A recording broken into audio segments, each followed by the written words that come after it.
All right. So, all right, Andrea. So we're just going to get you on the record on here, and I just want to start off and just thank you for meeting with us, and I'm really sorry about what you're going through. How's your family holding up? We're hanging in there. It's a roller coaster, right? Because at first it's in shock of everything. We're kind of numb at times, but the fire of finding her, you're not allowed to be numb, right? You have to act. It's definitely waters we've never had to be in, and so we're learning a lot. We're educating ourselves and very busy. My parents, I worry about them because emotionally it's a lot for them, but we're hanging in there, and we're leaning on each other because Paola is usually somebody we would lean on, so we got to be there for her. When did you find out she went missing?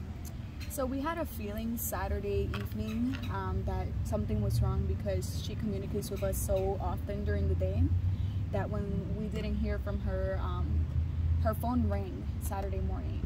And what date was that? The 18th. The 18th, okay. The 18th of December. Of December.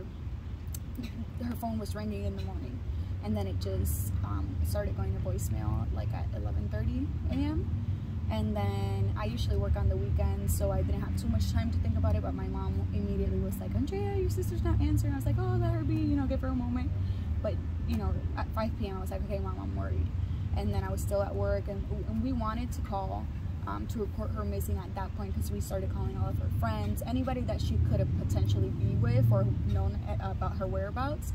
And everyone's like, no, actually, she hasn't answered since yesterday.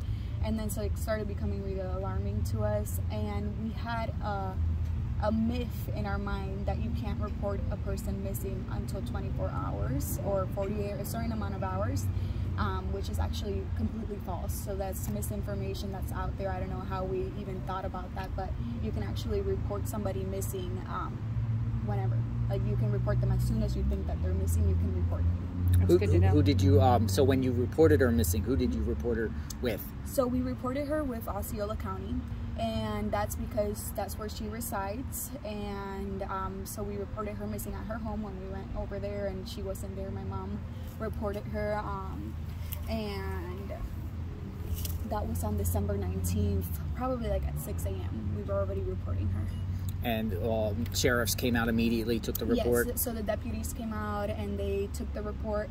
And the only thing I do wish from that, my parents are Spanish speaking, so it would have been nice if they had a translator for her, because I had to translate via FaceTime while watching my 9-month-old. So, with that I was trying to pay all attention because I felt like every detail is important in this. And so that would have been amazing, because then my mom could have really given them all information coming from, she's the person who knows her best.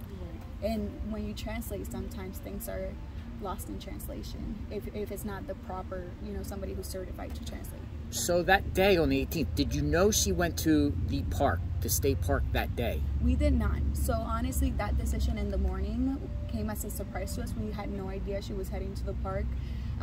The one thing she had said Friday evening is, I'll see you girls tomorrow, because she usually visits me and her niece, my daughter, every weekend, if not every other weekend. But it's like routine for her to just show up, at my house. So how did you guys find out that she was at that park, the Wekiwa Springs State Park? So my sister loves water. She loves bodies of water. She goes in the pool all the time, beach, springs, river. Like, that's not an abnormal thing for her. She actually, we call her the fish of the family because she loves water.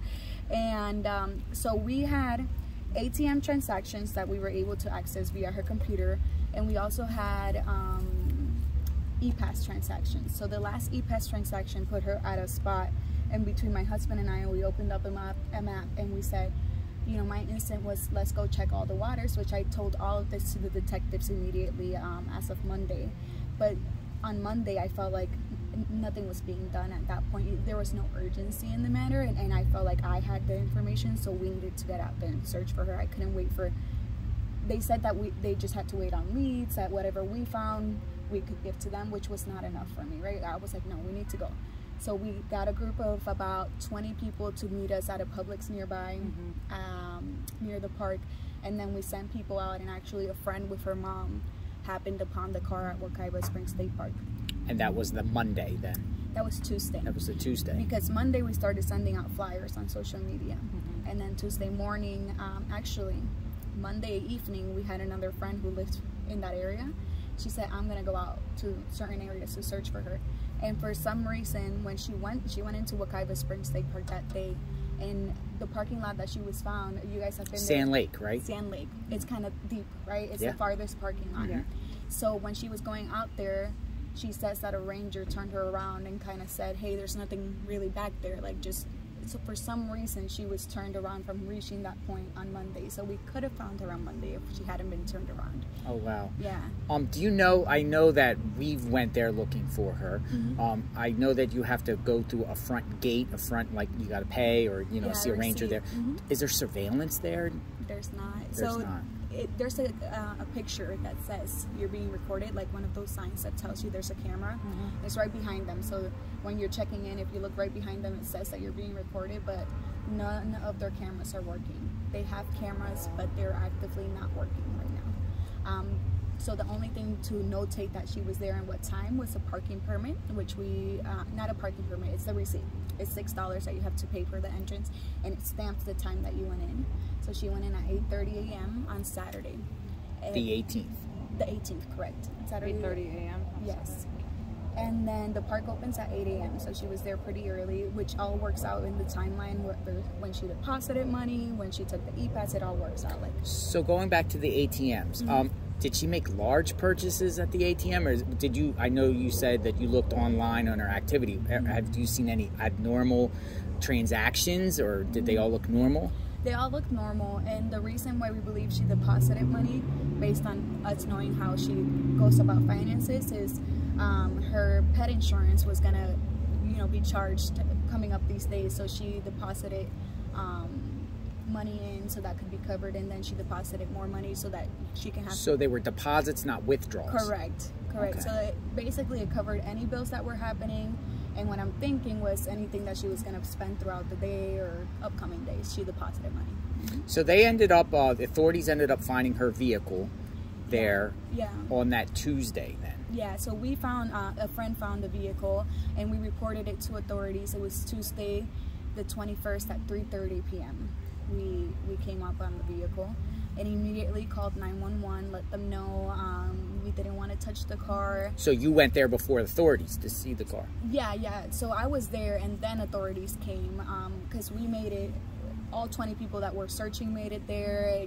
The emotions were running high, and we opened up the car once to just see if she happened to be sleeping inside the car or something like that. Just happened for any reason to be there. She was not. At that point, I wish and I recommend for anybody that, I don't recommend this situation and I don't wish it upon anybody, but if you are in this situation, to record everything. Take out your phones. There's not a better moment to record everything, because law enforcement at a certain point, because of it is a crime scene or whatever it is, they will shut you out. So if you want to start your investigation on your own as a family, record everything, because we wanted to. I wish I would have known exactly where a pen was laid. I wish I would have known everything, because they did go through the car. They did not run forensics on it, because at this time it is not a criminal case, so no fingerprints have been ran on it, nothing like that. And then they moved everything. So even that, as a family member, like you just know, like I'm sure if you have children, if you have sisters or whatever, their habits. If she charged her phone, like that to me, and I texted detectives to ask them, but I haven't gotten a response back.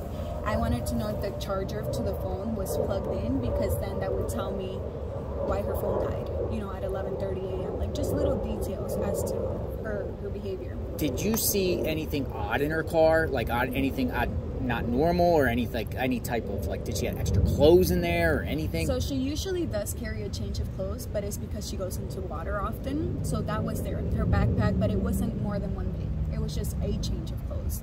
And she had her phone was in the car, the keys to the car were in the car, and her keys were in the car. Yes, the keys were in the car, and that can go either way, because honestly, it's not, I know that she's gone. I've seen her park at the beach and then walk to the beach, get in there and come back with the keys being in the car. So that has happened before for her. But at the same time, she's never left her phone behind like that. So, And even when you guys were at Otter Camp, I mean, when you parked at Sand Lake, kind of to get there, you want to check your phone, right? Like you want to say, is this the right trail? Or, I mean, you can figure it out, and she is a smart cookie, so she can get there on her own. But from what we know, she hasn't been there before, to specifically Otter Camp. She's been to the park many times, but she, in conversation, it never came up like that specific camp. But again, her phone was found in the car. The phone was in the car. Keys were in the car. Keys How about her wallet? Wallet in the car. Everything in the car. Okay. And this, you would say, the fact that she checked into the park there on 8:30 a.m., drove there, parked. Now, she went swimming. She was seen, photography, video at Otter Campground. Yeah. That's a far distance from her car, right? So we went down that trail. It seems like there was only like one trail that takes you up to a main trail, and you make a right and then get there. But it takes like 45 minutes to an hour to get there. It's 1.7 miles. So it's 1.7 miles, and there's actually two ways you can go about it. There's one if you go to the right, and then there's one if you go to the left towards other camps. It actually is the same distance, same time to get there. But yeah, that's exactly, and the video was, according to detectives, because I have not spoken to the independent campers, was taken at 11:30 a.m. 11:30 a.m. that same day. That same day. 11:30. So she went that far distance without her keys, without her wallet, without her phone.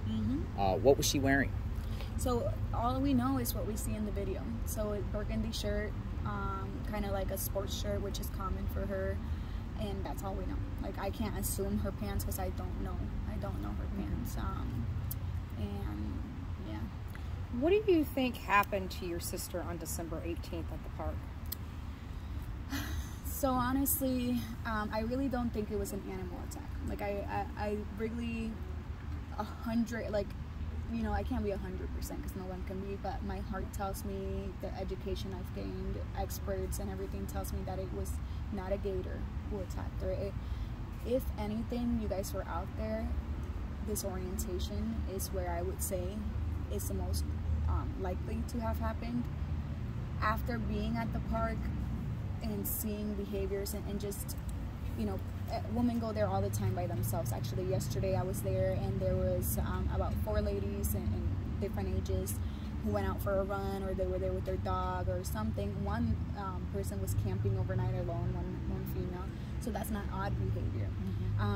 So that doesn't concern you for a single person to walk alone back there? It doesn't. The only thing is that after that, I have met a lot of gentlemen, and not saying that it could be a female versus male that does hurt. That gave me really creepy vibes. Right. So I have met a lot of gentlemen who gave me creepy vibes. Out there at the park. At the park, correct. And I've also met specific people that have asked me a lot of questions about my sister.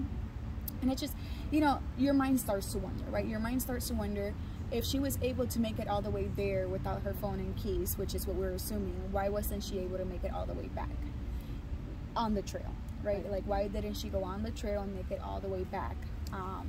Especially since she wanted to see her niece, my daughter, since she had a plan of what was next, you know, like, and that's the part where I can't explain it, because I really like knowing her. I feel like if she would have gone downstream, she would have just gone right back upstream, and I don't see her going very far down that area because I've kayaked it.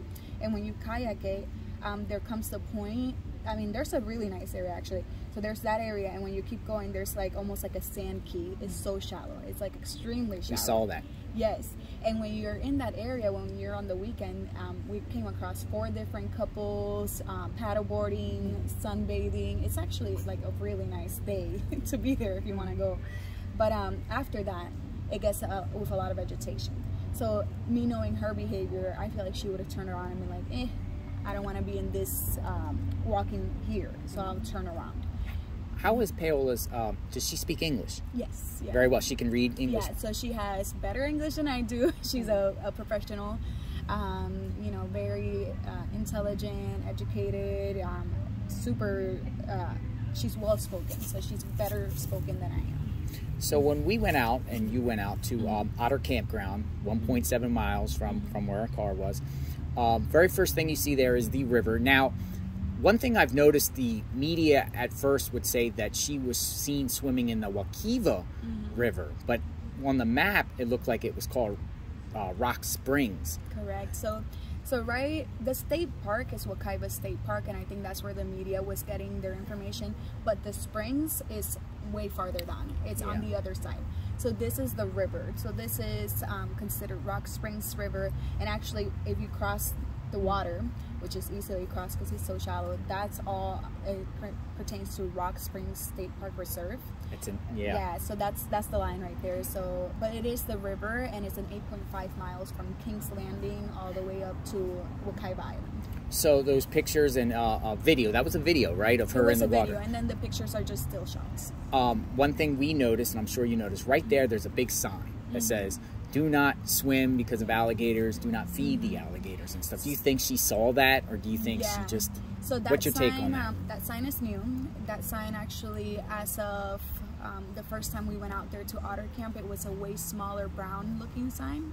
So the park has updated their signs from what I have seen. Since this incident happened. Which, you know, good for everyone that is going out there in the future. But I'm sure she did. But the thing here, and as being a Floridian, honestly, every lake should have that sign, right? Every lake, every body of water should have that sign. If you're at the beach, honestly, there should be a sign of sharks. Like, there's always going to be something. But the truth of the matter is, when I rented my kayak at King's Landing they had no idea I was Paola's sister. They literally told me, make sure you stop at Otter Camp. It is the nicest water along the 8.5 miles. And make sure you stop there. It's the clearest water. Like, if you want to get down, this is the place you can get down in. So, and when you talk to the park volunteers, they all say it is so common to dip in this water. When you look up Otter Camp on Google, you will see pictures of people in the water. So I get it, the sign was just placed there, but it is extremely common. Volunteers say they do not believe a gator. It's not the season for gators to be aggressive. These gators see up to 500 kayaks on a weekend going up and down. When I was there, I saw, oh my goodness, at one point it was bumper cars with kayaks, and then people off of their kayak just kind of dragging the kayak or their paddleboard. So it's just like very, very common. So you got a kayak specifically to look for your Yes, sister. twice. Have you ever kayaked prior? I had kayak, but not the 8.5 miles. So I had kayak from Wekiwa Springs up, but not all the way to King's Landing, because honestly it takes 4 hours. It's a lot of work. So you got in a kayak to look for your sister? To look for my sister along twice. the river banks. Correct. Do you feel that those signs should be also in Spanish? Oh yeah, definitely. Yeah, 100%. If they could be in Spanish and Creole, there's a big Haitian community out here as well.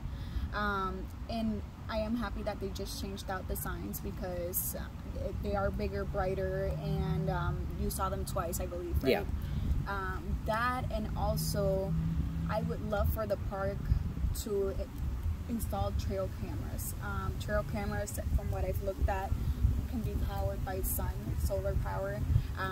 And when you were out there, did you guys see any rangers like at any point in the trail? We saw no rangers out there, and actually later down in this we're going to get into some other questions related to the actual area. Correct. And some of the other things. What was the weather like on December 18th that you recall? December 18th, I want to say it was a good day, honestly, because I remember cold days, like yesterday was cold. Right. And it was a sunny, nice day, honestly, from what I remember. I do know on the 21st, that night was chilly and rainy. I think that was the first night that I could remember that it was chilly, because I was at the park. We stayed there till late with the, investigation going on. And that night is when I felt like, oh my goodness, if you're out here, it's cold. Yeah, because we were wondering, around the 18th, was the river more active, raging more, and the pictures and the videos didn't seem it. It seemed like when we went out, and probably when you went out, the same type of flow, like just a little kind of like current, right? Yeah, it was calm, but nice flow. Yeah, it was, but it wasn't like choppy. It wasn't like like you said, raging or rushing. And actually, since I kayaked it twice, I can say with going downstream, because I did both downstream and upstream. the current is enough to, if you wanted to not paddle, you could, but you will get there really slowly. So that's how I would describe the current at the river. It's pretty slow. It's actually it's perfect for like the laziest of rivers. How many times have you been out there since Paola has been missing, looking for her? Yeah, oh my goodness, a lot. I want to say like definitely every weekend, and mostly once a week.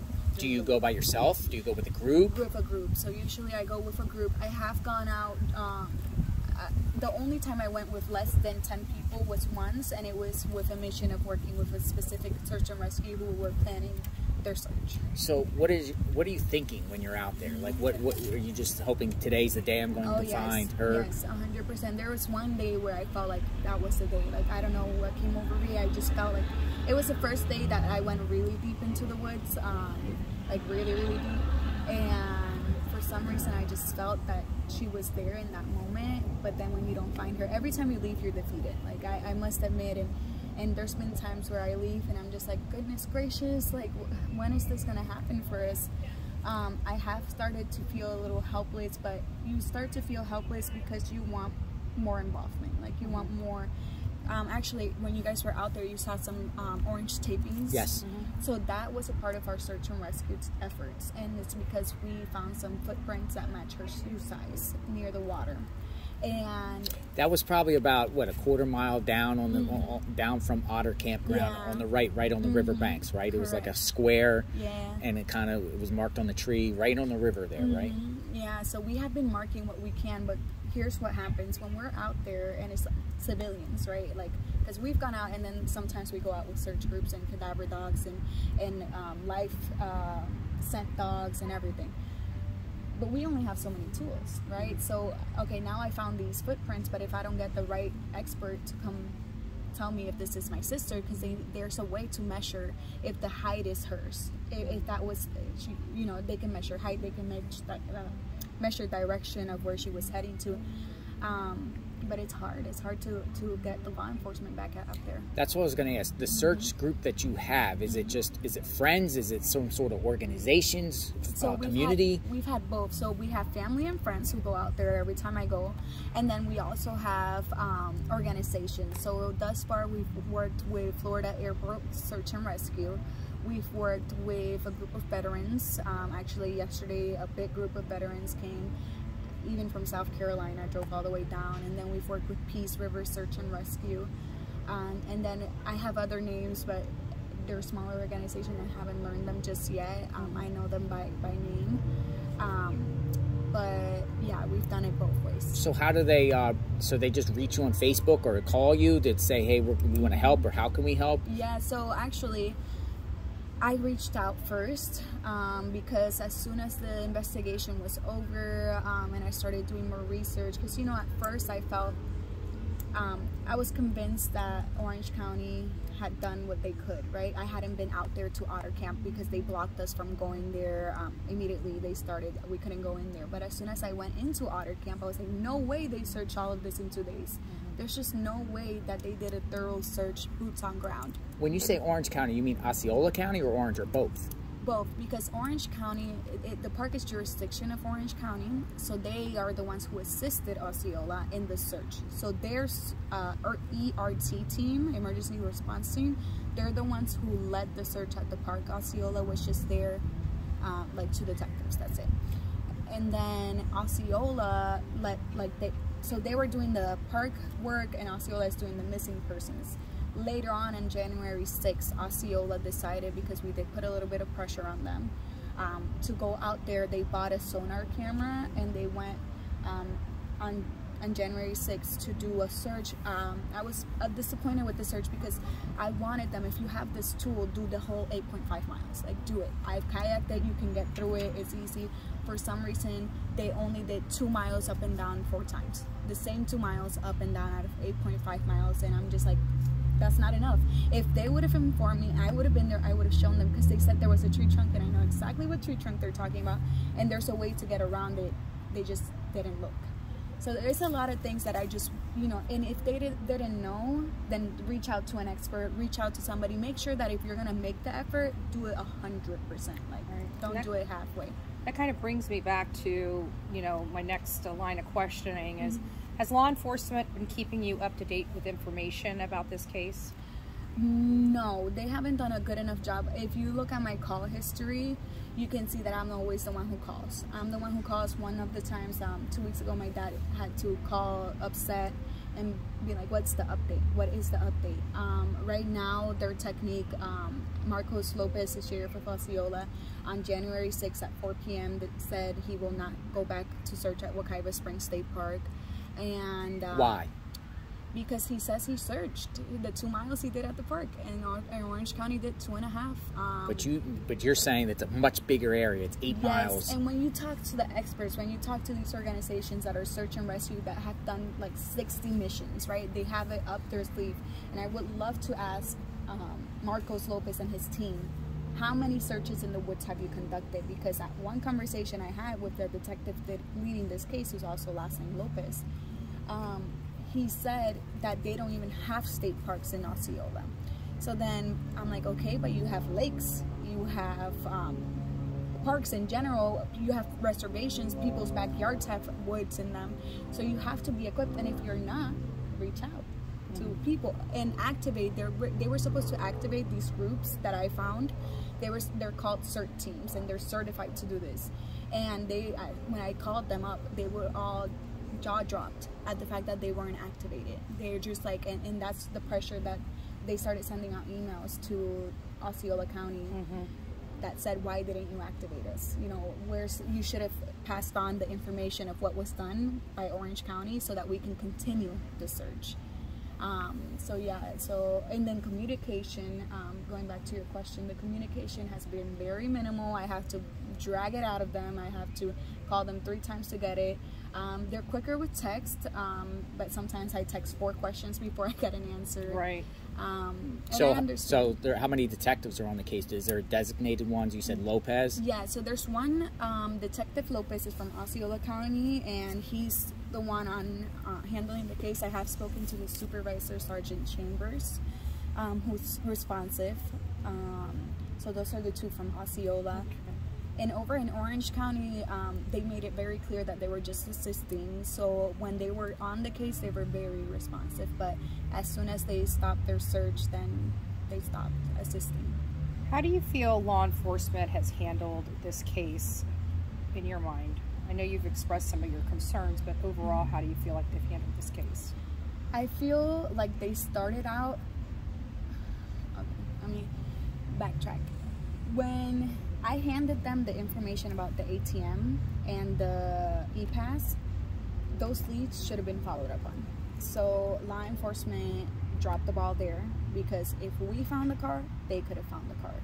They had the exact same knowledge I did. I told them ATM, I told them e-pass, and I told them behavior. She loves water. And I said search parks. But at that point, but when Orange County took over, they acted quickly. They got groups in there.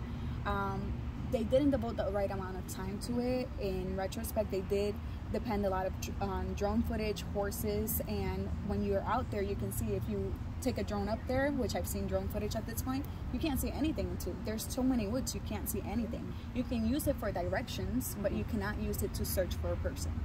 Horses, they're gonna miss stuff. When you're on horseback, you're gonna miss stuff. This takes boots on ground, slow, detailed, and you have to do a quadrant, and it's not going to take only 2 days. It is going to be a week or weeks of search. And then, and it frustrates me, honestly, because when you do research, even with the Brian Laundrie situation, they spent $9 million searching for a fugitive, somebody who committed a crime or suspected of committing a crime. And they spent 2.5 days searching for my sister, who's a civilian, who's an amazing person, who hasn't done anything wrong, who is a taxpayer, who, you know, why are we not searching for these people? And why, when the one time we need law enforcement and we depend on them, why is it a little bit of an effort? Why is it not a full-on effort? And actually, one of the detectives from Osceola County told me on the day that the search stopped, I would be here every day searching if it was my son. So why are you not there every day sending a team? And like I said, if they can't handle that, like if they can't send a group that they, I don't know, money-wise, whatever-wise, which it shouldn't be a money situation because these are citizens. When we pay tax, they should devote it. Then send out those CERT teams. Right. Make sure that you hand this off to somebody you trust that's going to take care of this for you. You know, these organizations that are nonprofit or somebody else that can take this over, because what they did, I feel, is like, okay, Orange County, they're done, right? Mm-hmm. All they were still working on was trying to get into the phone, which they were never able to access. And then Osceola would be like, oh, any questions that was Orange County jurisdiction, like we were out there trying to find leads for them, and it was like, oh, sorry, that's Orange County. And then I would reach out to the Orange County detective, oh no, we're not handling the missing persons, that's Osceola. And I literally have this on text, like the bouncing of back and forth. I'm like, I don't care who does it, do it. Right. And at one point the Osceola detective even said, oh, but it's easier for them to do it because I have to ask for permission to go on to Orange County. I don't care if it's easier. Do it, like, ask for those things. And then he was out there, you know, 3 days later, because I said that. I was like, I don't care. This is an urgent matter. You're not treating it urgently. This is a human life we're talking about. So there's just a lot of things that, and no, I do not think they have been handled correctly. And I think, and I'm going to fight for this to never happen again to anybody else, because it's like I said, I do not wish this on anybody. And to be faced with the brutal reality that this is how missing persons cases are treated, it's unbearable. So it'd be a fair statement to say you do feel that law enforcement could do a lot more than what they're doing. 100%. They can do a lot more. The way they said it is that the only thing they're doing is social media at this point, which is the new door-to-door, which I agree, social media is amazing to get the word out there. But if they believe, because that's their theory is that my sister is at the park, why did they stop searching until they find her? Whether they think it's a cadaver, whether they think she's still there and needs them, why did they stop searching? You know, like. So you said, you just said earlier about the phone, right? Yes. Did they eventually get into the phone? No, they didn't get into the phone. They said Orange County tried 2 softwares that were not able to get into the phone. Right now, you know, I had handed them the Apple ID and the password, and they locked me out of it because they tried locking into the phone. I don't know what happened, but we're working on that now. Do they still have possession of her phone? No, I just got it last week. I just got the phone. So basically, at this point, it's up to you to get into the phone. At this point, it's up to me to do that. It's up to me. I'm working with somebody to do forensics on the car. It's up to me. Everything. Does the vehicle have any GPS tracking or any type of it does. like OnStar or anything like that? That would have been great. No, we don't. You know, a lot of people say, and I can tell you just from me being out doing this stuff with not just your case, but many other cases, leave it to law enforcement. Leave it to law enforcement. Why are you involving yourself into cases like this? How do you feel about that statement? Yeah. So I believe that statement because I must tell you, that statement came out of my mouth the moment we found her car. The moment we found her car, I told my parents, now they're going to listen to us. Now they're active. Now they're going to find her. I told them, like, we gave them the biggest lead that they could have had. I can tell you now, do not leave it to law enforcement. Work this case from the moment that you have any information. Take it upon yourself, because the way another detective, Sergeant Chambers, told me is that they have only 5 detectives and they get up to 1,000 cases a year, and because of this, people go whoop, to the bottom of the list, which is not how it should be. Which I said, then who do we need to talk to change this? But honestly, more than ever, it is like, if you want to find your family member, do whatever you can and get out there.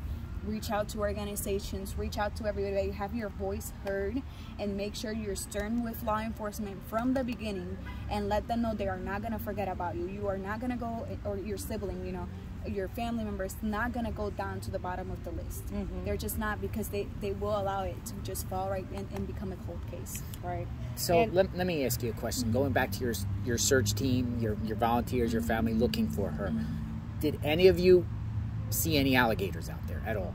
I saw alligators when I started from King's Landing. I saw a couple of them sunbathing by the water, but this, I'm talking, it's an 8.5 mile stretch, and it takes 4 miles to get to Otter Camp. So within the first mile of King's Landing. I did see some. On the way upstream, we ran into a group of girls who said, darn it, we didn't see any alligators on the way. So she's like bummed that she didn't see any. So after that, we saw no more alligators. And we didn't see any either. Yeah, we didn't see any. Did you see any other type of wildlife out there that would maybe be concerning? Boars, panthers, no bears. Panthers. I saw otters. It is saw otter otters. camp. Yeah. So I saw a lot of otters, and I've been out there a lot, so I did see some boars. And then yesterday, none that were aggressive or anything that while you were out there? No, and I've learned with boars, they are territorial, so they will protect, but they're not attacking. And they actually will only feed if there is easy prey. Like easy prey is something that's already been messed with or something like that. And we did, a lady yesterday as we were searching said that she saw a bear sighting over there. So, but I haven't seen one myself. And deers, a lot of deers. How do you, we were out there, and I gotta say that we at one point got, turned around and disoriented, as you would say. How do you feel about the directional signage in the park? There's none whatsoever. There's one sign when you start at Otter Camp, and you go to the trail, and actually for me it took a lot of learning for me to, when I got there the first day that I was allowed into Otter Camp, I was confused myself on how to get to Otter Camp and the two choices, and I'm a very I need to see it beforehand and all of that. But there was one sign, and then after that there was no more. I don't know if you guys happened upon any other signs apart from the first one that kind of points Otter Camp, or I don't even think right before Otter Camp we saw a crossroad, like a crossroad of 4 trails, like right there. But there's no signage. None. We almost walked past. That's a service road, by the way, so that's not a trail, and the service road is what leads to Otter Camp. Yeah, we saw tire tracks in the mud, so we were wondering, hey, were rangers out here? Was this law enforcement looking for her? Was it people? Us looking for her. So you took vehicles back there? We took vehicles back there. What type of vehicles? 4x4s, Jeeps. We've taken out Polaris with search and rescue, which is what I call a golf cart on steroids, because it can go on water, it can go on any terrain. So yeah, we've been out there in car or by foot, we've been out there in kayaks, we've been out there in any humanly possible. When you go out there, do you go to that Sand Lake parking lot? Is that your base right there? That's command for us. That's the command. I noticed there was like a small bathroom house there. There is. But there's not much signage to tell you where to go. There's actually no signs to tell you. Your signs gave us more direction. Yes. The photos of that you guys posted, I mean, you even said search, wrapped it with duct tape and said search. And be honest with you, your photos that you posted of Paola was out there, and that's how we were able to navigate back there, was from your photos. Let me ask you something. Back where she was seen in the water there at Otter Camp, do you know if she was ever there before? You said yeah or no? I don't believe at Otter Camp. Honestly, I don't believe. She never mentioned it to me. She could have mentioned it to my mom, but my mom knows very little of nature, and they have more conversations about her everyday whereabouts. But I do know that she's very familiar with the park and Blue Springs, Kelly Park, and all of that. So I do wonder how she made it to Otter Camp. I really do. Like us, we wondered how we would get there. And you know what? How we got there? We used our GPS on our phone. So we were pinging ourselves and seeing the little blue dot. Makes me wonder because her phone wasn't with her. And that's what, honestly, I still question that. I question that so intensely about how. And my mom, as soon as my mom was out there, she's like, how did she get out there with no phone? So it almost makes me feel like she made it back to the car at one point. And dropped off her phone or something, because it's just, there is no signage. So either she just had a sense of, I don't know, clearance of how to get there, or I don't know if she Googled it ahead of time. I don't know. It's a really big question mark for me. So the possibility does exist that at the time she was seen at 11:30ish, going through there, she could have had her phone and her keys on her and just made it back to her car, and then something happened. Which is why I want to talk to those independent campers to see exactly how long they were observing her for, or if they literally were camping, cleaning up, ready to leave, or did they see her? I want to know more about. You were pleading. Yes. I saw you plead to the media. You want these individuals to come from. How did they present this video? Who did they present it to? How did it get circulated? I believe they presented it to Osceola, and I believe they presented it after I made my first media appearance or something like that. That's what I understand timeline-wise. So that helps. It helps when the family comes out and does. brings awareness, because possible witnesses or people that might have been there at the time could have little bits of information that could help. Yes, and that's why I plead so much to anybody that was at any of the Central Florida parks to just look through your phone, look through your memory in your mind, and really say, like, did you happen to maybe have seen somebody with her description? And then, or even if you want to reach out to us via Help Us Find Paola Miranda on Facebook and tell us what the activity was like at the park that day, because we would love to know. And those campers wanted to remain anonymous, and I heard you pleading to this person to come forward that you wanted more information. What would you like to know from them? Yeah, I would like to know what was happening that day. I would love to know, like I said, if they were at the camp camping that day and at what time they saw her, how long they were observing her for. I do know, based on what they told the detectives, that they saw her up to the point that the river curves. And then I would like to know, like, what was her behavior. I know a lot of people are questioning what made them want to take this video of her. But in my mind, if they took a video of her, maybe they took a video of somebody else as well, or maybe they noticed somebody else, another female walking alone, another man walking alone. Like, did they see animals? I want to know everything. If they were there the night before on Friday, was it a cold night? Like, I just, honestly, I would love to spend a little while, so take like an hour of their time and just go through everything they lived within those days. Yeah. So we noticed at the front of the park that there was signs saying park closes at dusk. Do they enforce that, or do they go around and see what cars are remaining to get them out of there? Never. I've been there after dusk, and actually at one point they gave us the gate code to get out if we wanted to, because they do close the gate code, the gate at the front. And how can I say this? I saw one. I've been there, like I said, so much in the last 44 days. One time did the ranger come up to us, and it was only to tell us to not park on the grass at Sand Lake parking lot, and then he left, and that's it. Law enforcement says, I mean, we're talking about this, and you know, you're speaking freely, and I love that, but law enforcement, and this comes back to what we were just talking about, doesn't believe there was foul play, but could there have been? 100%. There's nothing to prove otherwise, right? There's nothing to prove that nothing happened to her, that she wasn't taken advantage of or misled or anything like that. Forensics was not ran in the car, so I don't know if somebody got into her car. I don't know if even the ATM images, we've been asking for them, because what if somebody else was following her in a different car? We haven't gotten into her phone. I don't know if she met somebody there or even asked somebody to pick her up from there. Like, there's so many questions that are just unanswered. The phone is so important, the car is so important, and then there's no images of her leaving, you know, like there's no images in the park, there's no videos, there's just nothing. So it's really blank. Like, it's a mystery. It's a mystery. It's a huge mystery. And for them to have assumed that it was nature or disorientation only, or even for me, it's almost the same as assuming there was foul play, because you have you can't prove either one. Any possibility at this point. Correct. You're open-minded to anything. Yes. Kidnapping? Yeah, sexual trafficking. Honestly, I've called trafficking hotlines. I've done it all, you know, reposted flyers all over the states. I've reached out to missing persons report organizations all over the states.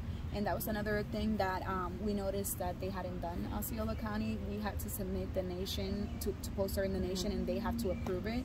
It would have been nice if they did that from day one, right? So that the borders could know, so that, you know, just in case anything happened. But yeah, 100%, everything's on the table, unfortunately. Do you think your sister's still alive?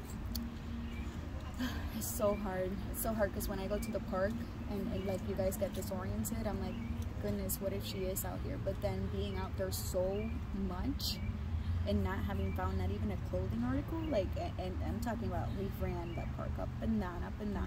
That's what makes me feel like we would have found something, hair particle, a finger, and you know, something, and so that's the only thing that does make me feel like she might be out there. and you don't even know what you want to think, right? Because like if she's out there, I know she's not in a good condition because she would have reached out to us. If she's out there, she's being held against her will at this point. Do you think your sister can survive this many weeks, 44 days you said, at the state park in that environment? She doesn't know enough to know like what to eat, but I feel like somebody who has a will has a power, and she's a very powerful person. She's a very she's lived through a lot herself, and I mean, out of anybody in my family, she would be the one to survive. So I mean, God only knows. I feel like she could have a chance. It gets harder to believe that as the days go by, as it gets colder. I do have a feeling, and other people even mentioned it, that what if she walked out of the park? You know, what if she walked out of the park eventually? Like, if you have a will, you just keep walking and walking and walking. So I don't know. So, like you said earlier, it seems like that river where she was seen swimming on the left is a separate park, and on you know, opposed to the right there. Is it possible she went down that river there, and instead of making a right, make a left into that, what is that called, a preserve? It's yeah, a reserve, Rock Springs Run Reserve. So is it possible she got lost in a sense where she got confused and went to the left and then went into that preserve somewhere? And then I noticed on the map I don't see many trails around there. Yeah, there's not. So that area is not really a trail area, and I've reached out to that park. They've been very helpful in wanting to drive us out there. You can drive into, specifically like towards the creek, because there used to be old train tracks from what I believe. So there is a road, but what I just heard yesterday, I would have to confirm that this is true, is that it does take an hour drive from the beginning of the park in there, and you need a 4x4. Yeah, it's just tough terrain. One thing we've noticed was, go ahead, I'm sorry. No, I'm so sorry. I did want to say that we've been out across the creek. So you've been on the other side looking. How far off from the river? So that's where I want to say we went up to 4 miles into the woods. But at a certain point we did turn back around, and we did this with dogs. So we've done up and down on the water to see if we can track anything you know, off of the river's edge, and then we did it into the woods as well. So far, with all the dogs, the cadaver dogs, the specific search dogs, no hits? No hits of anything. No hits of clothing articles. No hits of cadavers. No hits of anything at the park. So was your team chopping down the palm tree leaves? We saw a lot of cuts. Yeah.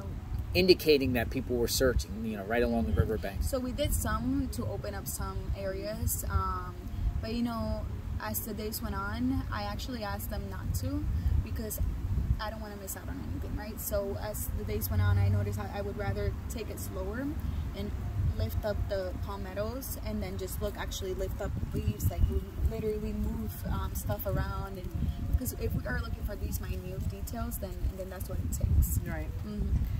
Now, I heard you on the news, one of the very first, I guess, news broadcasts that you were associated with. You spoke of your sister's medical condition. Would you like to explain those? So I won't go into super detail, because honestly, if it would be up to her, for her to say. But she was having some health issues that could have caused her to become disoriented, definitely, and even some that could have, like, she could have potentially had some sort of you know, like a seizure or something in the moment, or something like that. So health could have played a role in this. Okay, that was my next the media put out schizophrenia. Yeah. Which honestly, it hurts me that they did do that, because that was shared only with detectives, so that they would know that she was a vulnerable person. And then Osceola County released them, which they didn't even release that until we found the car, because I had to make my own flyer. They didn't give me a flyer and say, hey, here you go, start posting this to family and friends, nothing. So then when they finally post their flyer, it says schizophrenia, bipolar, has attempted to hurt herself in the past, but not currently. You don't understand the anger that came into me, because that's not my sister. Right.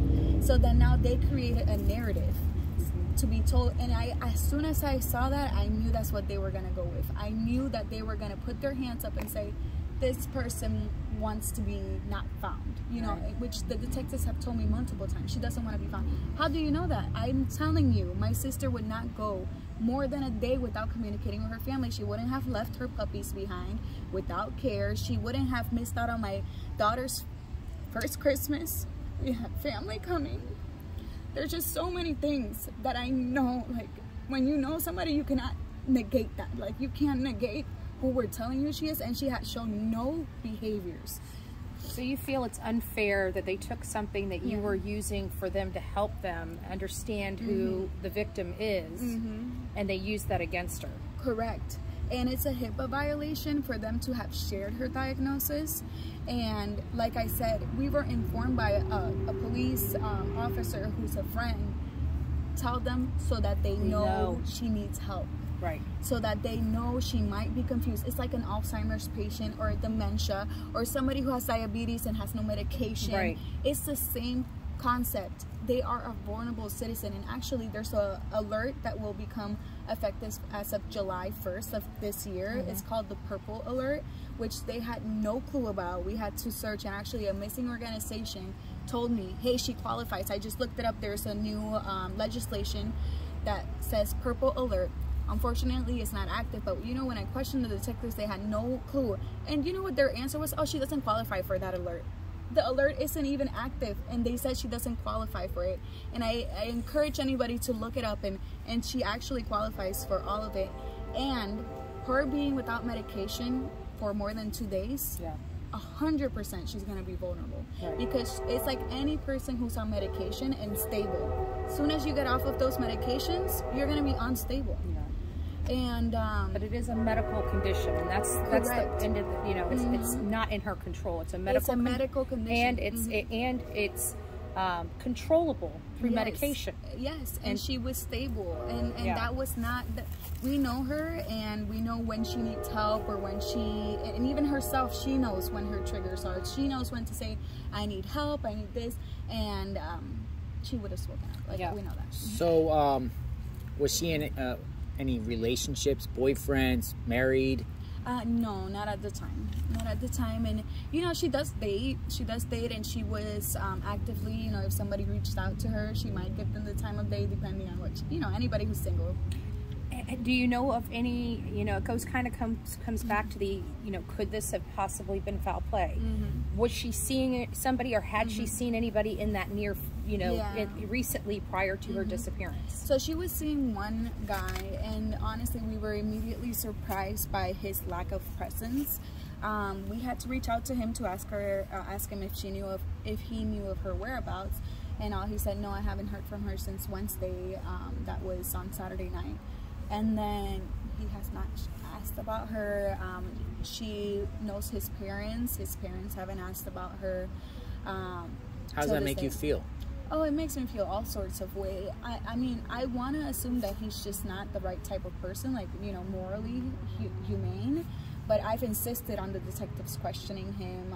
It took the detectives so long. I believe it was 5 days from the moment I gave them the address of this person to question this person. And then there's been no follow-up after that.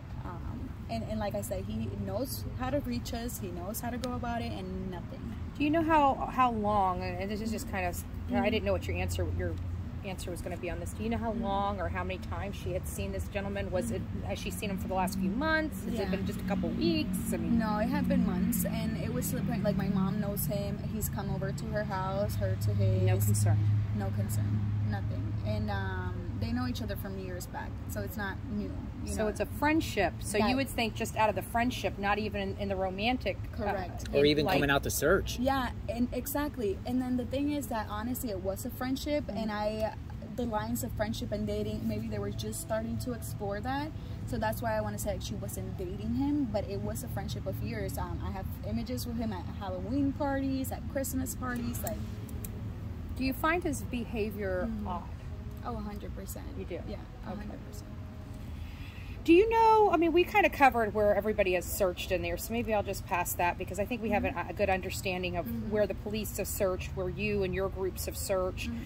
You had a search team out yesterday, Sunday, January 30th. How many people showed up? I want to say between family, friends, and the search parties, around 100. Do you plan, is there a next big search coming up soon? So I have to wait because Mike from Peace River Search and Rescue, he gathered a bunch of data and he told me it takes about 3 days for him to report back to me and give us some coordinates of if he wants to go back out and where he wants to go back out. And the reason being is because we're reaching that point where it's like we've searched everything, right? So I believe there probably will be one more search from what he was able to tell me yesterday based on what the tools that he used and his team, but I still have to wait for the final answer. For anyone that wants to search, I mean, are you welcome to that? Anyone to come out? Yeah, 100%. Anybody, but I do urge them, you know, if you find something, do not touch it, you know, mark it and call 911 immediately. If you want to let me know immediately, I would love to make sure that, you know, it's processed correctly. But definitely, if you want to go out there, any pair of eyes, it's welcome to be out there. Was law enforcement with you on your January 30th search? No. When was the last time that you believe law enforcement was actually out there? The last time they actually searched for your sister? January 6th. So when we were out there, we saw markings on trees along that trail to get to Otter Campground. I saw dates of like the 7th and the 8th of January. That was us. That was you. You know, that was on like duct tape. Yeah, around that the trees. Was us. That was us because we are trying to work in quadrants. You know, we're trying to cover as much as we can, be effective with it. Again, we're learning because we're not experienced and trying to do it ourselves. And that was a technique that was taught to us by Search and Rescue. That one trail by where her car was found, saw a couple of these wooden bridges. But off to the right and the left is immediately swamp. Did you guys go in that? Yeah, we did. You guys did? Yeah. How far in? Like, So we've gone, so basically what we do is we take coordinates on the trail and then we let Otter Camp or the creek be our end goal. Actually, yesterday, my husband and some group of men took the longest route thus far, and they went really, you know, all the way from the beginning of the trail, all up to the creek, around the creek, and went back into the woods inside. But that's what we're doing, and we've done that multiple times. So we're crossing off coordinates. We're crossing off, okay, we did this, all through the woods. And it's actually, when you're in the trail, those two swamps that you see on the side, that's the beginning. But then as you go deeper, it's not as swampy. Okay. It's not as swampy. There is times where your foot will sink a bit, and it's almost like quicksand, honestly, because if you're heavy set, it's gonna sink you in. And we've had a couple volunteers sink, but we took them out. But we've been through it, and it's all walkable. Like, honestly, you can't get through it. You know, it's kind of odd that you talk about these coordinates. The first time I heard about these coordinates was in Gabby Petito and Brian Laundrie out there in that swamp. And, you know, hearing you guys say, you and basically your team, you would think that that would be what law enforcement is doing out there. How does it make you feel that it's you having to put forth all this time, effort, and resources in figuring out, you know, about these quadrants? Like you said, you never knew anything about it until your sister disappeared. How does all this make you feel related to the hands-on that law enforcement has provided to this case? I know it seems to me that they haven't provided enough resources. And that's exactly right, because even recently I was asking for the reports on what was done at the park because I want to know exactly what they did. And I wish the last day of the search, a packet, something should have been handed to the family if they were going to leave it up to us to search. If they did say I would be out here until I found my son, my daughter, whatever, then they should have handed us a package and been like, this is how you should go about it. You know, this is how we search, these are coordinates, and then we can send a representative out to help you and guide you, or we're going to send this organization out or something like that. But it's 100% true. The first day I went out there, I just went out there to walk a trail. I didn't know how I was going to go about it. I wanted to search for my sister. Everyone, I can't tell you the amount of messages, the amount of people that just wanted to go. They wanted to say, I am present, I'm gonna find Paola. And no, I mean, honestly, it is unacceptable. It's unacceptable, the lack of education, knowledge, resources, support, and everything that, like I said, it is like they were there and then they were gone, and then they did what they thought was what they should do, and then wiped their hands off of it. Correct. Now, if there were other teams or other volunteers, you know, there's a lot of people, we're going to be posting this, there may be some people that just go out there on their own time. What areas of that state park should future searches be focused on? Yeah, so I would actually, at this point after yesterday, I would like for them to go into the Rock Springs Run State Reserve, going through that side, and try to get to the creek. The rangers on that side are very nice. Every time I ask them if they can drive us in, they can. You will need a 4x4, but even if you don't want to go that deep, just plot coordinates. So what you do is you drop a pin on Google Maps of when you started, you make a note of those coordinates, and then you have a point of interest. And when you're heading into that point of interest into the woods, because that would be what we would love for people to go into the woods, and you just have to have a point of interest where you are going to, and the shadow on your Google Maps shows you like you're going to that point of interest. Indian Mound Campground is a great point of interest. Indian Mound Campground, because that is right across from Otter Camp. Yep, on the other side. On the other side. So that's a great point of interest for anybody that just wants to go into the woods and find a trail. If they can provide that to me via help us find Paola Miranda, that would be great, because then I can track that on my end. So we're actually, that's what we discussed that we were going to do Thursday and Friday. Yeah. Yes, going from the other side of the park, like you said, and go and shoot downward towards the river there. Yeah. So we're on the left side there. That would be great.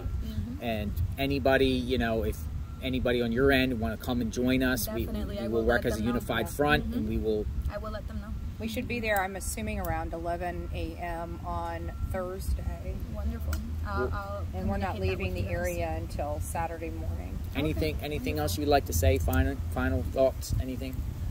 So honestly, final thoughts. I mean, I have a lot of them, but if there's anybody out there that has a potential lead that can guide us in a better direction, that would be number one, so that we can know more about what happened within those days, December 18th, December 17th, evening, leading up to now. Like, if you have anything, please memorize my sister's face, just in case you happen upon her out and about. Communicate. I urge people to make statements, because I've come across a couple of people at the park that said that they might have seen her, but then they don't want to make a statement, which to me, it blows my mind that they wouldn't want to make this official statement, right? And then I urge people to reach out to your representatives about this case. Every representative, doesn't matter where you're, what area, what district you're in, let them know that missing peoples are being left behind. Missing persons are not being looked after. There's too many cold cases out there. There's not enough resources for them. And it's amazing that there's groups of people like this one right here that are willing to take their time and efforts to go do this on their spare time and make this their mission. But it shouldn't be up to regular civilians. We have law enforcement. We have a government that's made for this, that's supposed to be there when we need them. We are tax-paying citizens. We're good citizens, and we should be able to turn around, ask for assistance, and feel like you're not being left behind, being left feeling like you're an annoyance. Please stay strong. We pray for you and your family. We'll continue to help search. Anything you need from us to share, we're here. We'll share out your message. Any updates, you can come to us. We'll share it out. Thank you so much. We'll do our part, you know, and hopefully others can help, and hopefully you guys can get answers soon. Yes. Thank you so much. Thank you. Thank you so much. Here, give me some love. I know this has got to be very hard for you. It is. Oh my God. Thank you. It's people like you. And call us for anything. Sometimes you just need a person to vent to. Yeah. I can handle it. Thank you so much. Thank you. Yeah, I had that before.